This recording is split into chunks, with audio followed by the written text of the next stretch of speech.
तो गाइज आज की वीडियो में एक्सप्लेन करने वाले हैं रेंट अ गर्लफ्रेंड का चैप्टर नंबर 384। अब गाइज जैसा कि मैंने लास्ट चैप्टर में आपको कहा था बैक टू स्क्वायर वन, ये मांगा इस मांगा का कुछ भी नहीं हो सकता है। अब इस चैप्टर में भी वही सब देखने को मिलता है। अब यहाँ पे मैं आपके लिए पहले स्पॉइल नहीं कर रहा हूँ, बस मैं आपको बता रहा हूँ कि इस मांगा में क्या होता है। तो अभी हम ये चैप्टर की एक्सप्लेनेशन स्टार्ट करते हैं। अब वापस हमें यहाँ पे घर का सीन दिखाया जाता है जहाँ पे काजुए थोड़ी बहुत यहाँ पे साफ सफाई कर रहा होता है और यहाँ पे ऑफिशियली हमारा नया आर्क स्टार्ट हो चुका है जो कि है parting ways with my girlfriend. अब यहाँ पे हमें काजुआ को दिखाया जाता है जो कि परेशान होता है और वो वही सब अपनी पुरानी मेमोरीज सोच रहा होता है कि जहाँ पे इसे चीजरू ने बोला था कि I might be in love with you और आई एम सॉरी, ये सब। और इन्हें ही सोचते हुए काजुआ वहीं पे अपने फर्श पे लेट जाता है। काजुआ सोच रहा होता है कि ये बहुत ज़्यादा इन्फॉर्मेशन है मेरे लिए प्रोसेस करने के लिए और इतना सारा सिर्फ एक दिन में हो गया। और जहाँ पे वो सोच रहा होता है कि प्राइवेट डेट का तो कुछ मतलब ही अलग होता है और यहाँ पे वो कोई एआई का नाम लेता है जहाँ पे कहता है उस एआई के लिए भी इतना सारा प्रोसेस करना एक ही बार में बहुत मुश्किल होगा और ये सब मेरे लिए बहुत नया है, मेरा ब्रेन इससे कीप अप ही नहीं कर पा रहा है। और यहाँ पे हम बताया जाता है जो लास्ट नाइट थी इनकी, वहाँ पे काजुआ बस अपने बेड पे पड़ा था और इन सब के बारे में ही सोच रहा था और वो सुबह तक यही सोचता रहा, उसे बिल्कुल भी नींद नहीं आई। वो कह रहा होता है उसने मुझे रिजेक्ट कर दिया, इतना तो पक्का है। लेकिन वो ये सोच के यहाँ पे रो भी रहा होता है और गुस्से में भी होता है कि फ्रस्ट्रेशन वो दिखा रहा होता है यहाँ पे कि उसने अपना बेस्ट ट्राई करा लेकिन मेरी फीलिंग्स उस तक नहीं पहुँची। और इसके अंदर कोई भी डाउट नहीं है कि मेरी फीलिंग उस तक बिल्कुल भी नहीं पहुँची। मिज़ुहारा ने उससे कहा होता है शी माइट बी, वो शायद उसके साथ प्यार में हो सकती है। और यही सोच के वो फिर से पागल हो जाता है कि इतना डायरेक्ट, शी माइट बी। और वो कहता है ये पक्का एक एटलीस्ट हम एक सीढ़ी तो आगे बढ़े हैं, बरो तो कुछ भी आगे नहीं बढ़ा है। ये शायद एक स्टेप आगे तो है कि मैं थोड़ा बहुत उसके क्लोज पहुंच रहा हूँ और ये शायद उसका आंसर भी हो सकता है जो हमारी किस्ती हवाइंस में जो आर्क आपको देखने को मिलने वाला है रेंट अ गर्लफ्रेंड के एनिमे में जो भी चल रहा है। आई होप कि आप देख रहे होंगे, इसका सेकंड एपिसोड भी आ गया है तो उसके अंदर यही आर्क आपको दिखाने वाले हैं हवाइंस का। वो यही सोच रहा होता है कि मिज़ुहारा कहती है मैं अभी ये रिंग को पहन नहीं सकती, तो काजुआ सोच रहा होता है कि इसका मतलब तो यही है ना कि उसके लिए भी बहुत ज़्यादा हैंडल करने के लिए इतना सब, लाइक वो उससे प्यार करते हैं लेकिन इतना नहीं कि वो अभी रिंग पहन सके। वो कहता है लेकिन मिज़ुहारा भी ठीक है अपनी जगह। और वो कहते हैं कि ग्रैंड माँ आप ये क्या कर रही हो सीरियसली। अब यहाँ पे हमें दिखाया जाता है कि रिंग जो है उसी के बैग में रखी हुई है जहाँ पे आपको याद हो कि मिज़ुहारा ने उसे वापस दे दी थी रिंग। अब वो लेटे लेटे सोच रहा होता है कि अभी तो ग्रैंड माँ के ऊपर भी अपसेट होने का कोई फ़ायदा नहीं है क्योंकि मैंने ही उससे कहा था कि मैं उसका तब तक वेट करूंगा जब तक वो मेरे प्यार में गिर नहीं जाता। अब वो कहता है प्रॉब्लम तो ये है कि अब मैं आगे क्या करने वाला हूँ। और वो यहाँ पे सोच रहा होता है कि जब उसने कहा था, मिज़ुहारा से पूछ रहा होता है कि क्या वो उससे थोड़े और टाइम तक प्यार करता रह सकता है, तो मिज़ुहारा उसे सिर्फ मना कर रही होती है।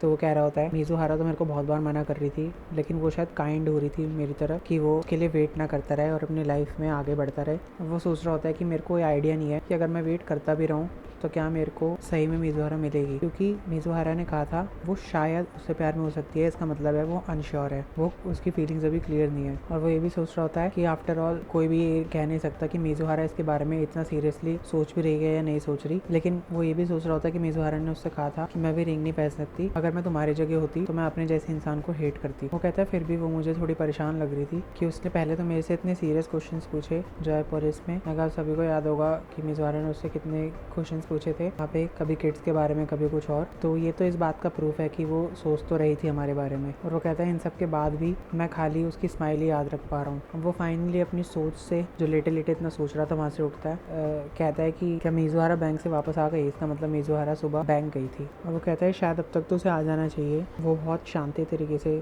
इधर उधर जाती है तो इतना पता नहीं चलता। लेकिन उसने कहा था कि जब मैं यहाँ से जा रहा हूँ तो वो यहाँ पे होगी। लेकिन वो कहता है कि कल तो बहुत कुछ हो गया और शायद उसके लिए ऑकवर्ड होगा, कहीं वो मेरे को अवॉइड तो नहीं कर रही। जो मूवर्स हैं वो तो 4 बजे आ जाएंगे और मेरी चीज़ें रॉयल हिल्स से मूव होने वाली है। और वो कहता है कि मेरे पास जो यहाँ पे जितना भी सामान है मैं अपना टैक्सी से ले जाऊँगा और मेरे को यहाँ से 3 बजे तक निकलना होगा। तो अपनी चाबी निकालता है और कहता है कि हाँ ये मुझे भूलना नहीं है, मेरे को ये चाबी उसे वापस देनी है। वो सोचता है कि मैं ही मिज़ुहारा को ये जैकेट दे देता हूँ, शायद मुझे थोड़ी हिम्मत दिखानी होगी अगर वो मेरे को अवॉइड कर रही है तो। और जैसे वो अपना गेट खोलता है देखता है वहीं पे मिज़ुहारा खड़ी थी और दोनों का एक ऑकवर्ड सा इंटरेक्शन होता है यहाँ पे। तो मिज़ुहारा उससे कहती है थैंक्स यहाँ पे साफ सफाई करने के लिए। और वो मन में सोच रहा होता है कि शिट मैं फिर से उसके एकदम से रास्ते में आ गया। मिज़ुहारा पूछ रही होती है तो क्या टाइम हो गया तुम्हारे जाने का और एक साथ रहना कितना सरप्राइजेस से भरा हुआ था। काजुआ उससे कहता है नहीं अभी तो 1 घंटा है। कह रहा होता है यामोरी यहाँ पे आसपास नहीं दिख रही, यामोरी ने कहा था कि उसे कंट्री साइड में थोड़ा काम है कल से, तो वो कल से वहीं पे है। तो मिज़ुहारा कहती है वो तो कल मूव आउट होने वाली है। काजुआ कहता है वो अच्छा। तो काजुआ से एकदम से कहता है कि ओ ये लो तुम्हारी चाबी। मिज़ुहारा कहती है कि हाँ अच्छा। तो काजुआ कहता है कि हाँ थैंक्स फॉर एवरीथिंग।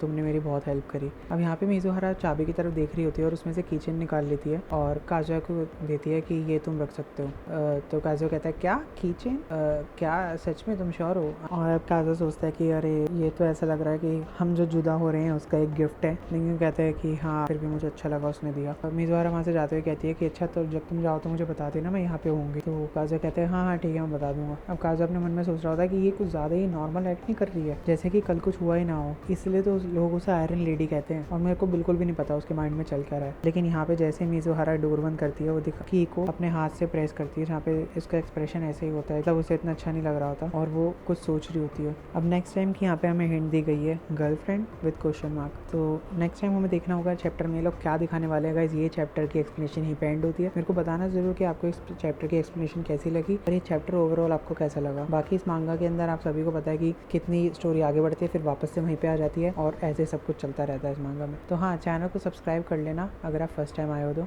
और वीडियो को लाइक करके गाइस प्लीज़ थोड़ा सपोर्ट कर दो और शेयर भी करना अपने फ्रेंड्स के साथ जो भी रेंट अ गर्लफ्रेंड के फ़ैन है। और एपिसोड 2 भी आज आ चुका है रेंट अ गर्लफ्रेंड का, क्रंची रोल पे आप चेकआउट कर सकते हो।